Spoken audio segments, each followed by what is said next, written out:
What is Higher Education Commission of India?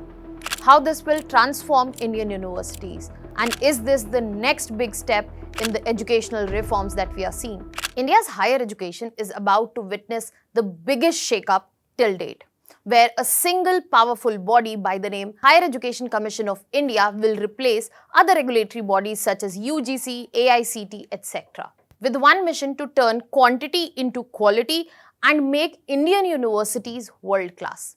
Hello everyone, welcome to Vajiram and Ravi's Flash News. My name is Shubhangi Singh and today we are going to understand this Higher Education Commission of India. If we talk about Higher Education Commission of India bill, it is a proposed legislation which works on NEP 2020 into streamlining and bringing efficiency in the regulatory framework of higher education. So let us start with understanding about this body. If we look at India's higher education system, we will find that there are currently multiple regulatory bodies that exist. For example, we have UGC, which is for academics and grants. We have AICTE for technical education, NCTE for teacher education. We have ICAR, we have Medical Council of India, etc. But here the idea is to converge all these multiple bodies into one regulatory framework under Higher Education Commission of India. And this fragmented approach, which is in present form because of presence of multiple bodies, it has multiple lacunae itself. For example, we see multiple delays or red tapeism which is present in approvals. We also find that there is overlapping jurisdiction amongst these organizations, which is the cause of delays as well as confusion, which ultimately hinders and hampers the level of higher education that we see. And the biggest consequence of this fragmented approach is the quality that lies in front of us, the fact that it is not uniform, the fact that it is not streamlined, and it lacks efficiency. Now, when we are talking about this particular commission, that is Higher Education Commission of India, it has a very simplistic yet important vision here. That is the fact that there will be a single unified authority which will be replacing multiple regulators, and as of now, as the focus is on solving the quantity crisis, that means looking into expansion of seats, looking into expansion of institutions, we need to keep that in mind, but we need to also shift to the quality factor where we are at the global standards, we are driving innovation, and we are also bringing in students which are employable. So this whole situation is the idea which will be solved by Higher Education Commission of India. Now, it has been inspired by multiple models. I would like to present few examples here. The first one coming from US, where we find there is autonomy at the level of higher education and the regulatory framework, but it comes with proper accountability. If we look at United Kingdom, there is a unified regulatory approach which is present.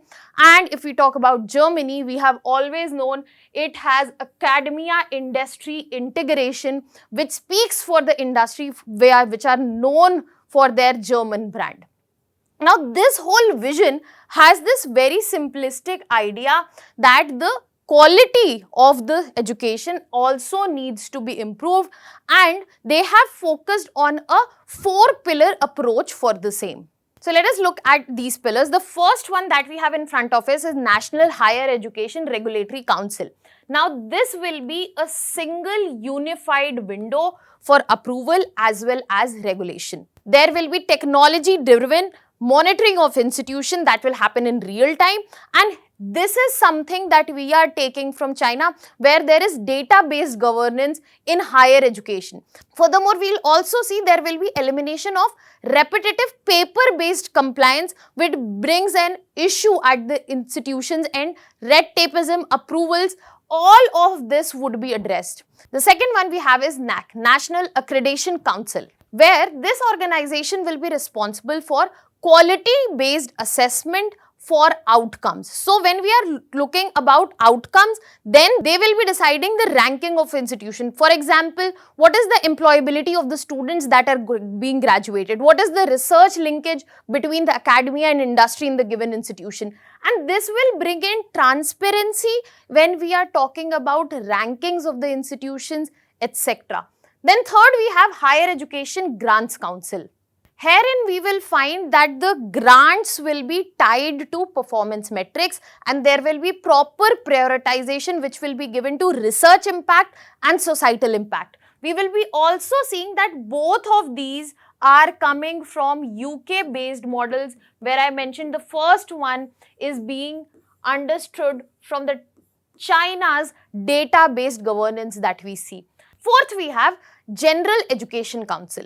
This will be responsible for making sure that National Higher Education Qualification Framework is seen, and it will be overlooking after this. It will also be aligning Indian academia, Indian industries with the global standards, and it will also be responsible for preserving the local relevance, making sure there is student mobility, international recognition, etc.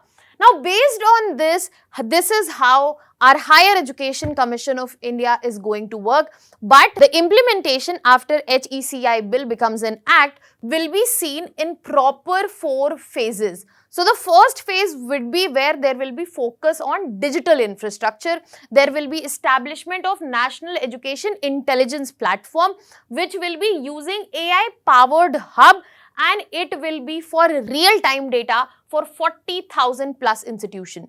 There will be setting up of 6 regional education excellence centers so that there is decentralized governance that can be seen at the level of higher education. Then in phase 2, the focus will be on AI enhanced quality assurance. So there is predictive quality analytics which can flag institutions when their quality is declining or their risk of quality decline is there. There will be evaluation of students which will be AI based, student feedback will be AI based, research output and graduate success. So we are using artificial intelligence to power through these particular reforms. We are also finding that when we are talking about regional excellence centers, they will be staffed with experts, especially of regional socio-economic context. Why? Because if you remember, I just talked about that we want to make sure that we are bringing global standards, but we do not want to lose out on local relevance. We want to focus on our domestic industries as well when we are eyeing for global standards. Then the third phase comes in where we see industry integration, where regional innovation hubs, they will be working as per the local industry needs and they will connect universities to these industries' requirements. AI matches research capacity with market demand will also be created, and blockchain verification for academic credentials. So there is no degree fraud that is present. So if you see these implementation that is being talked about in phases is also the stepping ladder that how we will be able to deliver onto the vision of HECI. Then we have the fourth phase, which is about autonomous governance. So the performance-based graduated autonomy will be given to institutions. So if you are performing, you will get more liberty to drive your institutions.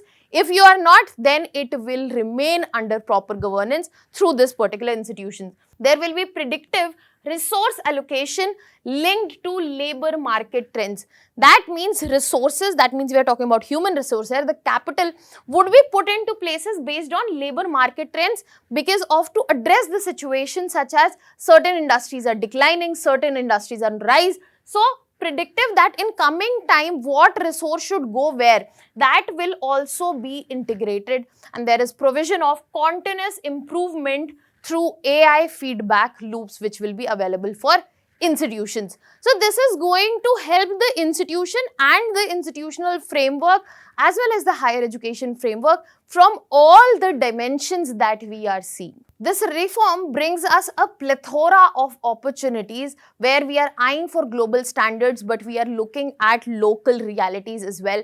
We have the vision of becoming a global educational hub where foreign students are coming to India because of the standard of education that is being delivered in India. But the question remains here is, what about the actual real-time implementation? What are the challenges that remain in there?